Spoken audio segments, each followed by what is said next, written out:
প্রিয় সপ্তম শ্রেণীর শিক্ষার্থীরা, শুভেচ্ছা নিও। আজকে আমি তোমাদের বিজ্ঞান বিষয়ের প্রথম অধ্যায় নিম্ন শ্রেণীর জীব এর অনুশীলনী থেকে সৃজনশীল প্রশ্ন 1 সমাধান করে দেব। প্রথমে তোমাদের বলবো, যারা আমার চ্যানেলটি সাবস্ক্রাইব করো নাই তারা আমার চ্যানেলটি সাবস্ক্রাইব করবে এবং আমার সাথে থাকবে। তাহলে চলো আমরা ক্লাস শুরু করি। প্রথম অধ্যায় নিম্ন শ্রেণীর জীব, সৃজনশীল প্রশ্ন 1। লক্ষ্য করো, এখানে দুটি চিত্র দেওয়া আছে। প্রথম প্রশ্ন, শৈবাল কি? দ্বিতীয় প্রশ্ন, ছত্রাককে মৃতজীবী বলা হয় কেন? ব্যাখ্যা করো। তৃতীয় প্রশ্ন, এ দ্বারা সৃষ্ট রোগ প্রতিরোধের উপায় ব্যাখ্যা করো। এবং সর্বশেষ প্রশ্ন, বি ক্ষতিকারক জীব হলেও পরিবেশের জন্য এটি গুরুত্বপূর্ণ, যুক্তিসহ তোমার মতামত দাও। তো চলো এখন আমরা এই 4টি প্রশ্নের সমাধান দেখে নিই।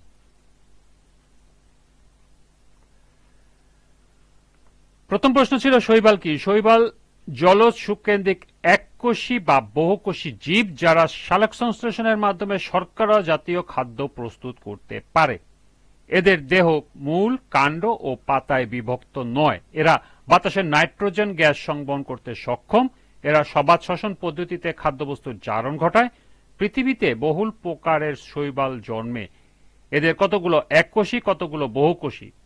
সবুজ ছাড়াও লাল, বাদামি ইত্যাদি রঙের শৈবাল দেখা যায়। দ্বিতীয় প্রশ্ন ছিল, ছত্রাককে মৃতজীবী বলা হয় কেন? ব্যাখ্যা করো। ছত্রাককে মৃতজীবী বলা হয় কারণ ছত্রাক সমাঙ্গদেহী অসবুজ উদ্ভিদ। এদের দেহে ক্লোরোফিল থাকে না, ফলে এরা সালোকসংশ্লেষণ প্রক্রিয়ায় খাদ্য তৈরি করতে পারে না।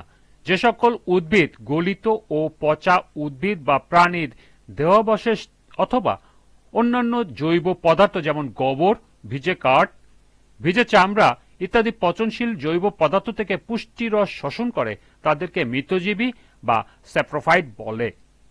ছত্রাক খাদ্যের জন্য গলিত বা পচা উদ্ভিদ বা প্রাণীর দেহাবশেষ অথবা অন্যান্য জৈব পদার্থের উপর নির্ভর করে। তৃতীয় প্রশ্ন, এ দ্বারা সৃষ্ট রোগ প্রতিরোধের উপায় ব্যাখ্যা করো। এ চিত্রটি অ্যান্টিমিবা নামে এককোষী জীবের। অ্যান্টিমিবা দ্বারা সৃষ্ট রোগ অ্যামিবিক আমাশা। এ রোগ প্রতিরোধের উপায় নিম্নে উপস্থাপন করা হলো। নিরাপদ পানি পান ও ব্যবহার করতে হবে। স্বাস্থ্যসম্মত পায়খানা ব্যবহার করতে হবে। টয়লেট ব্যবহারের পরে এবং খাওয়ার আগে সাবান দিয়ে ভালোভাবে হাত ধুতে হবে। পচা বাসি খাবার পরিত্যাগ করতে হবে। সুষম খাদ্যের প্রয়োজন মতো নিয়মিত গ্রহণ করতে হবে। পরিষ্কার পরিচ্ছন্নভাবে খাবার রান্না করতে হবে এবং সর্বশেষ হল স্বাস্থ্যবিধি এবং স্যানিটেশন গুরুত্ব সম্পর্কে জনসচেতনতা করতে হবে।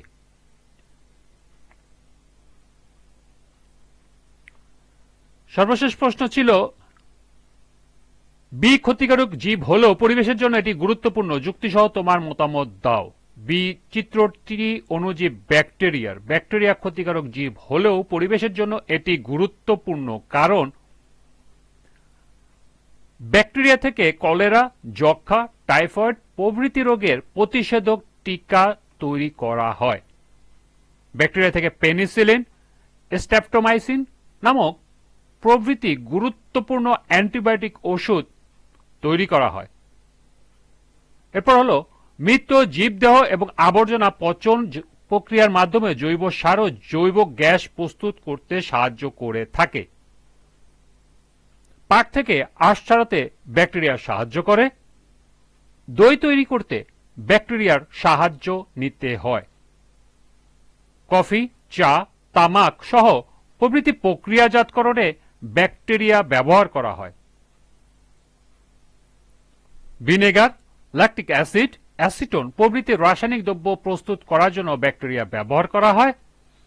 এবং সর্বশেষ হল, ব্যাকটেরিয়ায় প্রকৃতি থেকে সরাসরি মাটিতে নাইট্রোজেন সংবহন করে এবং মাটির উর্বরতা বৃদ্ধি করে।